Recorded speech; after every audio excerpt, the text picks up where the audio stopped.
apakah video game yang direkam itu termasuk video duplikasi. Dan dalam satu channel sudah ada video yang kena klaim hak cipta. Apakah itu mempengaruhi di saat pengajuan monetisasi?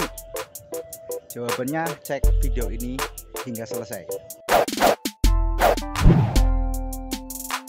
Hai, jumpa lagi dengan Munaji, berbagi sebisanya tentang AdSense, blogger, YouTube, dan lainnya. Oke, di kesempatan kali ini ya, ini mode vlog saja ya. Jadi pertanyaannya seperti ini. Ini masuk di blog saya ya. Video game apakah dianggap sebagai duplikasi? Dan di salah satu channel itu sudah ada kena klaim hak cipta. Apakah nantinya akan terpengaruh ketika pengajuan monetisasi? Oke. Pada video sebelumnya dan di artikel saya itu memang ada ketentuan yang mengatakan seperti ini. Jadi konten yang termasuk duplikasi adalah konten, salah satunya adalah yaitu konten video game, kegiatan hacker. Hacker mah pelanggaran ya. Konten yang diambil dari media sosial yang dijadikan kompilasi dan lain sebagainya. Itu salah satunya yaitu video game. Nah, jadi memang ketentuan YouTube itu mengatakan seperti itu. Tapi ini pendapat saya. Dan ya, setelah menganalisis dan melihat beberapa channel, banyak kan ternyata game-game yang maksudnya video yang temanya niche-nya itu game apa saja lah, macam-macam ya. Karena saya bukan gamer jadi saya kurang paham dengan nama-nama game ya. Dan ternyata itu ada iklannya dan monetisasi. Apa itu bagi hasil atau memang 100% milik sendiri? Saya kurang paham mengenai hal itu. Tapi kalau menurut pendapat saya itu bisa dimonetisasi meskipun ada ketentuan, termasuk video game itu adalah konten duplikat, akan dianggap duplikat ya. Tetapi itu bisa menurut pendapat saya ya, ini pendapat saya, percaya atau tidak ya, sependapat atau tidak terserah. Jadi seperti ini.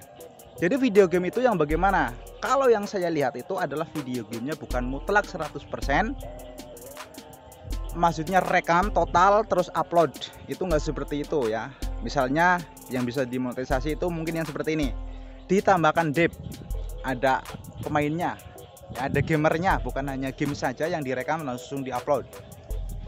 Ada pemainnya, gamernya, ya, itu nampak. Itu biasanya di pojok ataupun yang gede, yang bagaimana itu bisa. Dan yang keduanya adalah diedit, jadi tidak 100% dipotong. Jadi harusnya dipotong ya, tidak 100% rekaman, jadi dari 0 sampai 10 menit total masuk semuanya tanpa diedit. Mungkin yang seperti itu tidak bisa, tapi kalau yang diedit dipotong, ada bagian-bagian yang harus dibuang saja, dan ditambah kecepatan di beberapa detik atau menit ya, mungkin di speednya kayak gitu. Itu yang saya analis, yang saya lihat dari beberapa channel yang memang sudah dimonetisasi atau ada iklannya, itu channel yang berbasis game. Nah itu ya. Bisa juga ditambah filter, artinya ditambah filter itu efeknya diganti atau ditambah-tambah efek ya, misalnya ada frame-nya lah atau semacam lainnya, dan ditambah audio backsoundnya ditambah, bukan backsound aslinya.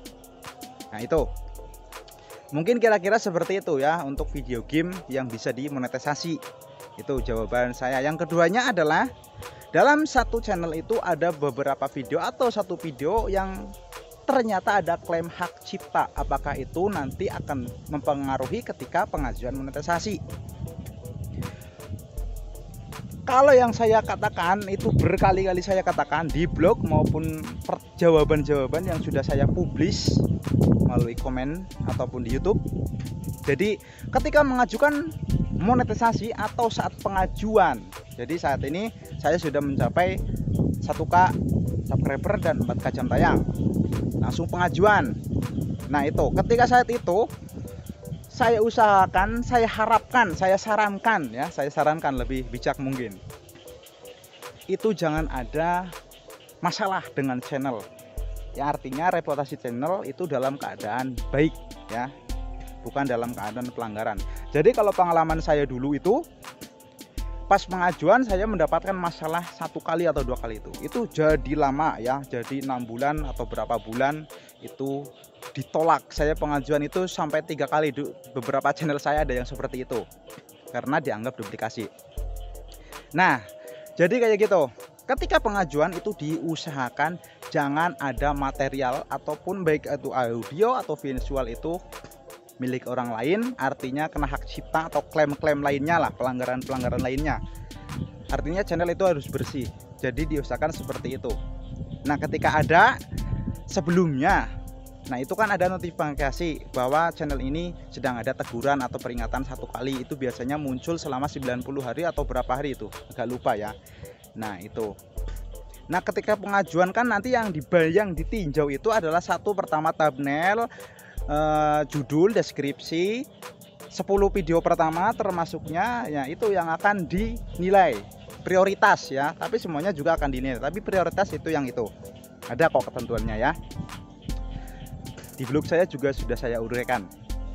Nah jadi di antara 10 itu saya ambil yang satunya saja, yang 10 itu ya diusahakan jangan ketika dalam pelanggaran ya, jadi itu akan mempercepat monetisasi meskipun channelnya, meskipun salah satu videonya misalnya kayak gini ya, maaf ya, ini agak pindah-pindah gak jelas.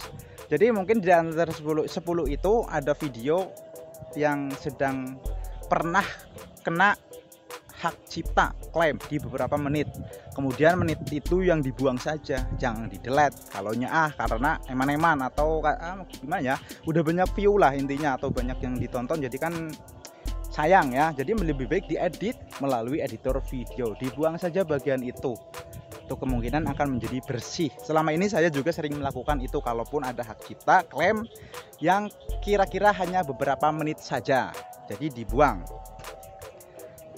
Intinya nantinya kan jadi bersih, dan saat pengajuan itu harus keadaan bersih, itu menurut pendapat saya. Karena seperti ini kuncinya, ketika membuat channel, membangun channel itu diusahakan jangan menggunakan material milik orang lain dari manapun sumbernya, dan juga audionya diusahakan mengambil dari library YouTube. Insya Allah ya, insya Allah itu berkali-kali dikatakan, insya Allah akan cepat dimonetisasi, diterima, maksudnya diterima ya. Masalah monetisasi kan harus mencapai itu dulu, diterima ketika sudah mencapai syarat itu 4K dan 1K itu ya. Jadi itu jawaban saya ya. Oke, itu saja ya, berguna atau tidak. Kalau berguna, suka dengan video semacam ini, silakan tekan tombol subscribe untuk mendukung channel munaji.com. Salam.